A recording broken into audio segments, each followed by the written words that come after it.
didn't see you there. I was just doing something here. You know what? No pretense. I'm just gonna dive right in. I started this channel about 4 years ago, reviewing almost exclusively young adult fiction. For the most part, this is still the case, but I find that I'm kind of expanding my ventures just a teensy bit for the sake of, shaking things up, so I don't get so bored. I'll get back to that so bored part in just a second. Before we get officially started, I want to tell you that I'm not trying to be pretentious. Kind of sounds like something that would come out of the mouth of somebody who's about to sound really pretentious, huh?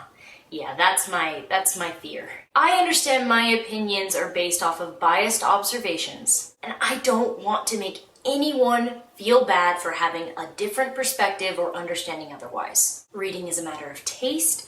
Taste is a matter of preference, and these are the problems I have with young adult fiction based on my preferences. If you can, I would really appreciate it if you could keep that in mind for the rest of the video. I don't want to be that person, but this is my YouTube channel, and I use it to vent and talk and just get my junk out there, and this is my junk. I just want to get it off my chest. Lately, I've felt this kind of dread creep up on me because I'm starting to see a pretty disturbing pattern. The thing about me is I usually only review the books I like or like enough. Usually, with a few exceptions. I'm just not super interested in going on and on and on about a book I hate. I mean, it's not fun for me, it might not be fun for you, there's enough hate in the world, share the love, y'all. So it's important for you to know. In the last couple of years, I have read so many young adult fiction novels. So many. And I've only reviewed a handful, the ones that you've seen on my channel. Out of all of those so many I've read. What a pompous thing to say, right? Well, I don't want to come off that way, as reading taste is very personal, and this is, at the end of the day, a matter of taste. So what is this dread creeping up on me as I browse the teeming shelves of Barnes & Noble and look at my Amazon recommendations? Well, I'm pretty sure it's disappointment. Which brings me to this. I have been pretty disappointed with young adult fiction as of lately, and I want to tell you why. First, I want to establish what I mean by young adult fiction, like versus, say, children's literature and adult literature. When it comes to the separation of these three categories, I kind of think of it as a separation of movie rating systems. G to PG is children's literature, PG to PG-13, sometimes R is young adult, and then R to like X or Z or whatever the last one is would be adult fiction. Like, sex, drugs, violence. This includes nonfiction. But keep in mind, I'm pretty much only talking about fiction in this video, specifically sci-fi, fantasy, high fantasy, yeah. This rating system it's mostly correct. There are some gray spots in between, but in my experience, one of the most crucial differences is not sex, drugs, rock and roll, violence, it's death. Let's look at the Hunger Games trilogy, for example, which deals with death, loyalty, political issues, the same as a lot of adult fiction. However, the depth in which we go into these themes doesn't really go any deeper than Katniss's own point of view, her own thoughts and understanding. But it's still prominent just the same. So I would argue that the depth of a children's novel is different from the depth of an adult novel, and is more age appropriate depending on which genre you're talking about. Now, don't misunderstand me. Depth is a two-way thing. You could potentially read Dick and Jane and be inspired into this crazy, complex series of thought, and that's on you. But the part I'm talking about is the complexity of the source material itself, not the implied complexity, which is different for everyone. I think, honestly, they're all just kind of merely stepping stones into a wider adult genre, essentially. Anyway, that's pretty much my definition of young adult fiction, so that way we're not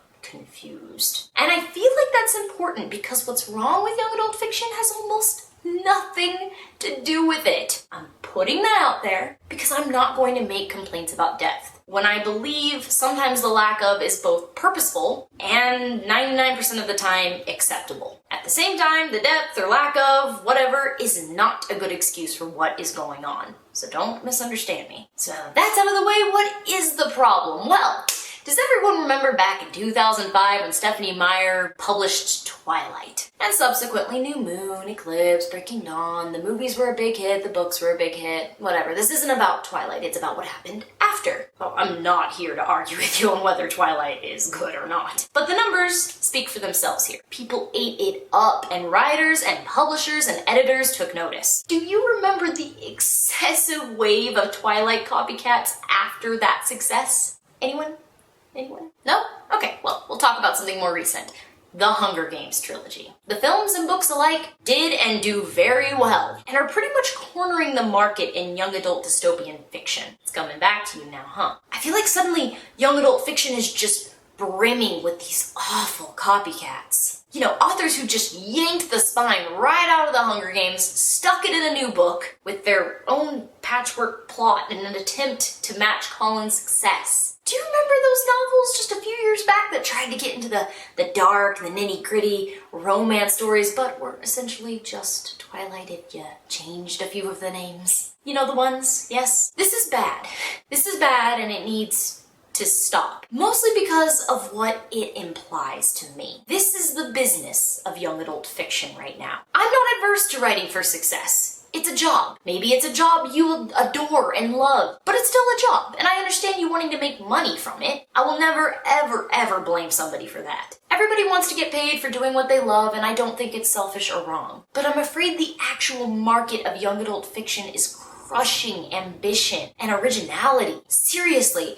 And while these copycat novels are still selling very well, I'm starting to worry. Now, these copycat novels are not to be confused with novels that are in the same literary genre. All dystopian novels, for instance, are bound to be alike in one way or another. That's why they're all in the same genre. I'm not talking about those, and you know the difference. You know the difference between two separate original dystopian novels and one really good one with a series of copycats. And I acknowledge this is the natural way of things. People have been ripping off other people's successful stories since the stories of King Arthur. But I feel like it's gotten really bad and has the potential to get worse. I'm gonna go ahead and turn to the larger publishing companies on this one. There's a lot of people to blame, but I have a sinking feeling that it's mostly you. At some point for you, money and well-written content became disassociated in a bad way. And then the money became much more important. And you allowed these two things to remain separated. And it shows. Editors, you're a stepping stone. Somebody's got to put their foot down. It might as well be you. And I think this lack of originality and just well-written content leads into a lack of world building. This is probably my biggest problem. Because we've allowed this influx of unoriginal, just lazy books into young adult fiction. The bar for what gets published is like ridiculously low. The lowered bar, however, shouldn't be a pass for you aspiring authors out there to be unoriginal and lazy yourselves. Like I said, someone has got to put their foot down. Someone has to start stopping this. Editors, publishers, writers, someone. That being said, young adult fiction writers, we have got to talk about your world building, or your lack of. It's killing me. It's lazy as F, and editors, publishers, you've let these squeeze by. I'm disheartened by the lack of ambition. Where's the wonder in sci-fi and high fantasy? Since when is it okay for a subpar, semi-interesting plot to be the vehicle of an entire novel? Having characters with 2 or 3 prominent traits does not carry a story. Almost every book I've tried to get into recently in these genres are reduced to some vague effigy of dystopia. Where's the initiative? Where's the inventive and inspired? And if it's there somewhere, who is squandering it? We're going to use The Hunger Games as an example again because I still think it has a really prominent effect on what is happening in young adult fiction right now. In The Hunger Games, we know little to nothing about the world before Panem, and frankly, we know little to nothing about Panem. Seriously, think about it. Everything we learn about Panem is through Katniss, who doesn't really waste a lot of time explaining things to the reader because it's all in the moment. She's very much so talking to herself. She just kind of pulls us along and points things out vaguely along the way. What is wrong with this kind of simplicity? In the context of The Hunger Games, nothing. But the effect this had on young adult fiction as a whole, oh man. There's so little world building in young adult fiction right now. I feel like after The Hunger Games had its debut, a bunch of authors said, well then, Suzanne Collins doesn't have to. Neither do we. Plot and characters are not enough. They will shrivel and starve if you do not nurture them with atmosphere. The mistake authors, editors, publishers, someone is making is that they're not getting that the Hunger Games managed it because the vague, foreboding mystery surrounding Panem and its history is the atmosphere of the Hunger Games. That is the world building of the Hunger Games. It was never exempt from the rule, it just followed the rule in a unique way. Well, how is this achieved? Well, that's up for debate, but for the sake of time, let's just go ahead and say that Suzanne Collins is talented and has a unique style. A lot of authors have talent but don't have style, and a lot of authors have style but don't really have a lot of talent, and without one or the other,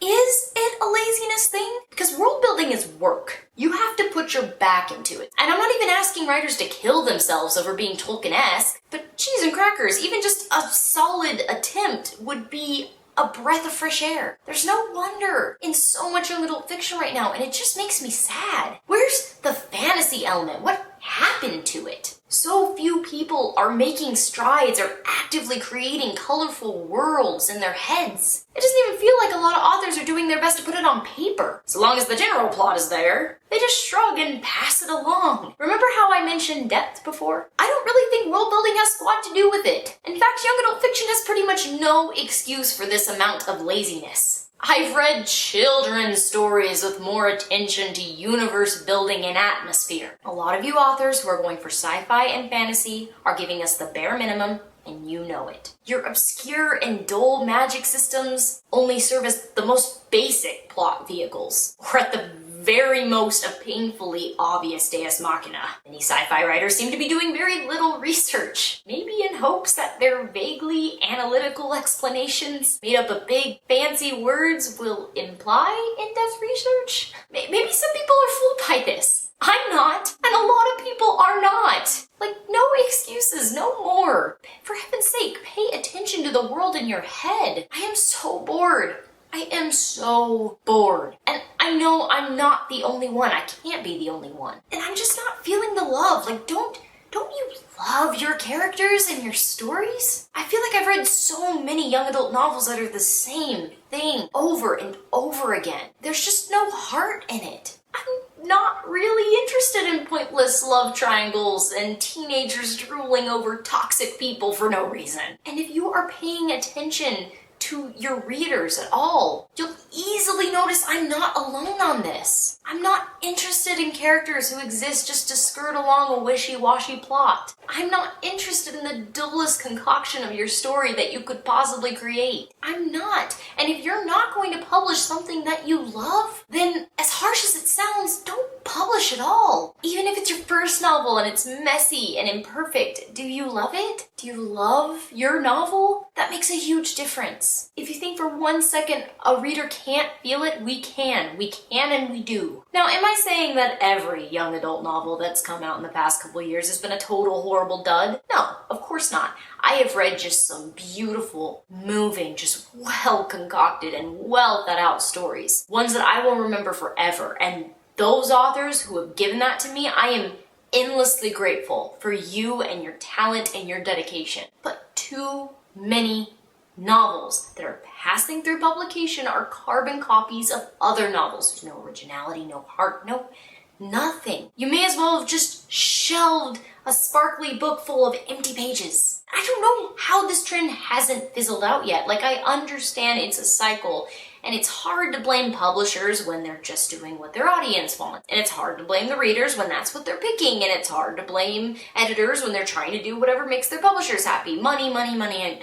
I understand that nobody is just maliciously twirling their villainous mustaches behind the scene and saying, yes, heartless novels, this is what we like. Even despite that, something needs to change. So that's what I think is wrong with young adult fiction right now. Kind of just laying it out here. It's been bubbling inside me for a long time, and it's disheartening. So, who's gonna change it?